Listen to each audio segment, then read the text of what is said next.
America এবং ইরানের যে যুদ্ধ, সেই যুদ্ধের পরিণতি এখন যে পর্যায়ে পৌঁছে গেছে, মোটামুটি নিশ্চিত যে আমেরিকা পরাজিত হয়েছে আর ইরান বিজয়ী হয়েছে।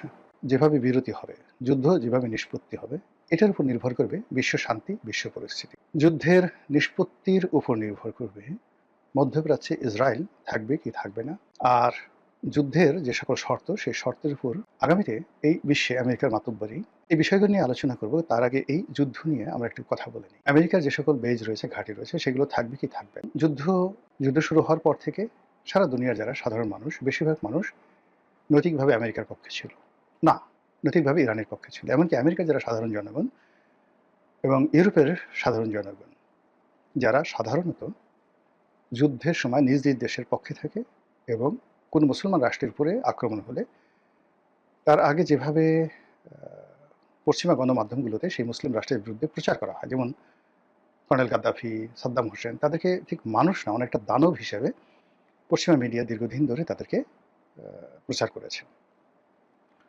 পরবর্তীতে যখন সে সকল দেশে পশ্চিমার আক্রমণ চালিয়েছে, সবাই ধরে নিয়েছে যে এটা তাদের একটা ধর্মযুদ্ধ, ফলে টু শব্দ হয়নি। কিন্তু এক্ষেত্রে ইরানের ক্ষেত্রে একটা ব্যতিক্রম হলো যে ইরানের কোনো ব্যক্তির সম্পর্কে মানে ওইরকম একটা নেতিবাচক ধারণা পশ্চিমারা তৈরি করতে পারেনি।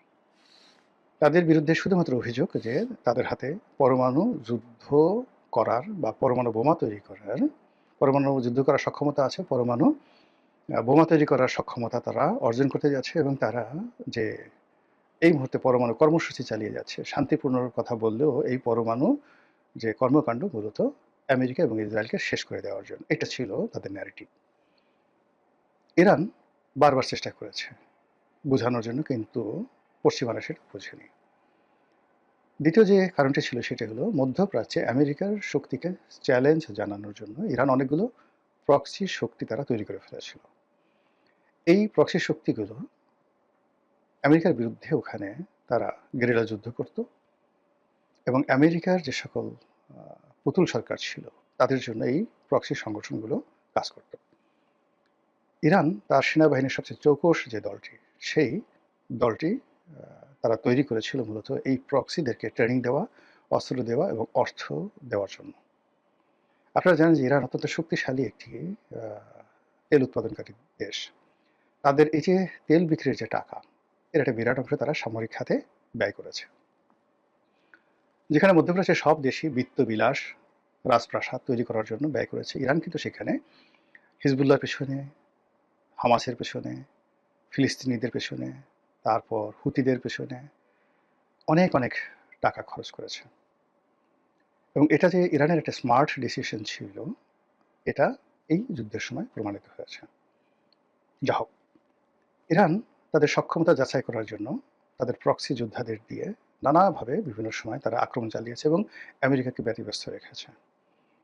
আমেরিকাও ইরানকে ভয় পেত, ইসরায়েলও ইরানকে ভয় পেত, কিন্তু সিরিয়াতে যখন ইসরায়েলি বাহিনী এবং আমেরিকান বাহিনীর যে সম্মিলিত প্রচেষ্টা, সেই প্রচেষ্টায় রাশিয়ানরা পিছু হটে যায়, এবং রাশিয়া যখন সিরিয়া থেকে সৈন্য প্রত্যাহার করে, আর অন্যদিকে কাসেম সুলাইমানি, ইরানের যে সেনাপতি, যিনি সিরিয়ার এই অঞ্চলের দায়িত্বে ছিলেন, প্রক্সি যোদ্ধাদেরকে ট্রেনিং দেওয়া থেকে শুরু করে সব কাজে, তাকে যখন অত্যন্ত সফলভাবে তারা মারতে পারলো, এবং এই গত ১.৫-২ বছরে যে ঘটনাগুলো ঘটেছে, তারা সেই হামাসের যে প্রধান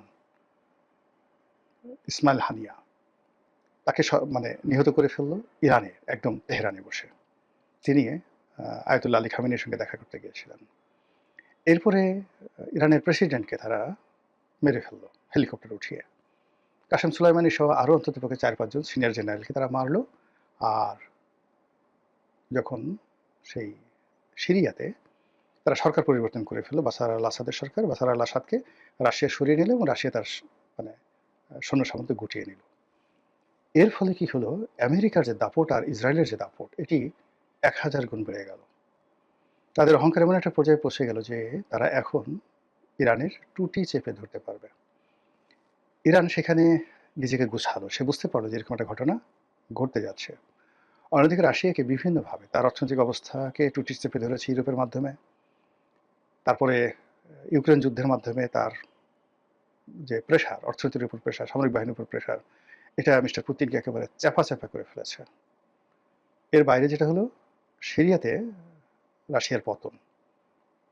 সব মিলিয়ে রাশিয়া যে ইরানের জন্য কিছু একটা করবে এটা সম্ভব নয়। উল্টো ইরান তার ড্রোন দিয়ে যেভাবে রাশিয়াকে সহযোগিতা করছে, সেই সহযোগিতা যদি না করত, তাহলে ইউক্রেন যুদ্ধে রাশিয়াকে আরও ক্ষয়ক্ষতির সম্মুখীন হতে হতো। ঠিক এরকম যখন একটা অবস্থা তৈরি হলো, ঠিক সেই সময়টাতে আমেরিকা হঠাৎ করে ভেনেজুয়েলা আক্রমণ করলো এবং সেখানকার প্রেসিডেন্ট মাদুরোকে ধরে নিয়ে আসলো। আর এই মাদুরোকে ধরে নেওয়ার আরও আগে তারা প্রায় 12 দিনের যুদ্ধ করলো ইরানের সঙ্গে। যুদ্ধ করে তারা নিজেদের একটি অবস্থান জানান দিল এবং তারা বোঝার চেষ্টা করলো যে ইরান আসলে কী করতে পারে। এরপরে ওই 12 দিনের যুদ্ধের পর তাদের আরও অহমিকাবোধ বেড়ে গেল এবং তারা সেই ভেনেজুয়েলাকে অবদমিত করে তাদের অ্যাম্বিশন এমন হয়ে গেল যে তারা আয়াতুল্লাহ আলী খামেনিকে ধরে নিয়ে আসবে অথবা তারা মেরে ফেলবে। এবং সেই অনুযায়ী এই যুদ্ধ শুরু হলো। যখন যুদ্ধ শুরু হলো তখন সারা দুনিয়া এক বাক্যে বলল যে এই যুদ্ধ 3-4 দিনের বেশি হবে না। আমেরিকা এবং ইসরায়েল সম্মিলিতভাবে যেভাবে শুরু করেছে, এতে ইরানের পক্ষে টিকে থাকা সম্ভব নয়। আমেরিকার যে সকল ওয়ারফেজ রয়েছে, যে সকল যুদ্ধাস্ত্র রয়েছে, যারা সারা পৃথিবীকে ভয় দেখাতো, তাদের সেই F-35 সবচেয়ে অত্যাধুনিক বিমান, এরকম বিমান মানে যুদ্ধ বিমান পৃথিবীতে আর তৈরি হয়নি। এবং এই প্রযুক্তিটি 35 এর প্রযুক্তিটি সে সম্ভবত আর কাউকে দেয়নি। ২ নম্বর হলো যে তাদের যে সকল বড় বড় যুদ্ধজাহাজ, যেগুলোর ভয়ে সারা পৃথিবীতে কম্পন তৈরি হতো 60-এর দশক থেকে আজ অবধি, সেই বড় বড় যুদ্ধজাহাজগুলো, অনেকগুলো যুদ্ধজাহাজ পারস্য উপসাগরে পাঠালো, আরব সাগরে পাঠালো, হরমুজ প্রণালীর কাছাকাছি পাঠালো। এরপর তাদের যে ঘাঁটিগুলো, সামরিক ঘাঁটিগুলো, ইরাকের সামরিক ঘাঁটি, সিরিয়া থেকে শুরু করে মধ্যপ্রাচ্যের প্রায় সব দেশে তাদের সামরিক ঘাঁটি রয়েছে, আর সবচেয়ে বৃহত্তর ঘাঁটি রয়েছে কাতার, এগুলোকে মারাত্মকভাবে শক্তিশালী করলো, ঘোষণা দিয়ে শক্তিশালী করলো, তারপরে যুদ্ধ শুরু করলো। তো সেই যুদ্ধের প্রেক্ষিতে ইরান যেভাবে রেসপন্ড করেছে, আক্রমণ, প্রথমত শত্রুপক্ষের আক্রমণ মোকাবেলা করেছে। শত্রুপক্ষের আক্রমণে যারা যারা ক্ষয়ক্ষতির শিকার হয়েছেন, তারা এটাকে স্বাভাবিকভাবে নিয়েছে এবং যেভাবে ইরানের সামরিক বেসামরিক নেতৃবৃন্দকে হত্যা করে সেখানে একটা রাজনৈতিক শূন্যতা তৈরি করার চেষ্টা করেছে, সেটা তারা মোকাবেলা করেছে।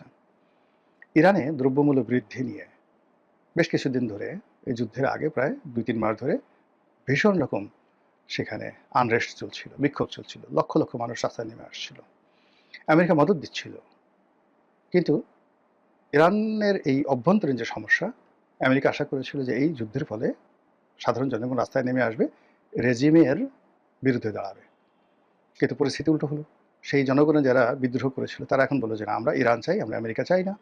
তারা তাদের সেই দ্রব্যমূল্য বা অন্য যা কিছু হয়েছে এটা নিয়ে আর কোনো অভিযোগ তারা না করে বরং তারা অস্ত্র হাতে তুলে নিল। আচ্ছা, এরপরে কি হলো, যখন সরাসরি যুদ্ধ, এখন ইরানের যুদ্ধ বলতে হালকা কিছু বিমান আছে, স্বল্প পাল্লার বিমান, আকাশ প্রতিরক্ষা যদি ইসরায়েলের সঙ্গে ধরেন, আমেরিকার সঙ্গে ধরেন, বা আমেরিকার যে সকল ঘাঁটিতে আকাশ প্রতিরক্ষা ব্যবস্থা রয়েছে তার 100 ভাগের 1 ভাগও কিন্তু ইরানের নেই। শুধুমাত্র তাদের শাহেদ ড্রোন, স্বল্প মাত্রার ক্ষেপণাস্ত্র, মাঝারি পাল্লার ক্ষেপণাস্ত্র এবং দূর পাল্লার ক্ষেপণাস্ত্রের কথা আমরা শুনেছি কিন্তু আমরা বিশ্বাস করিনি। কিন্তু যখনই তাদের মাঝারি পাল্লার ক্ষেপণাস্ত্র 4000 কিলোমিটার পথ অতিক্রম করে ভারত মহাসাগরের দিয়াগো গার্সিয়া দ্বীপে আক্রমণ চালালো পরপর দুটো, তখন সারা পৃথিবীর মাথা খারাপ হয়ে গেল যে মাঝারি পাল্লার ক্ষেপণাস্ত্রের যদি এই রেঞ্জ হয়,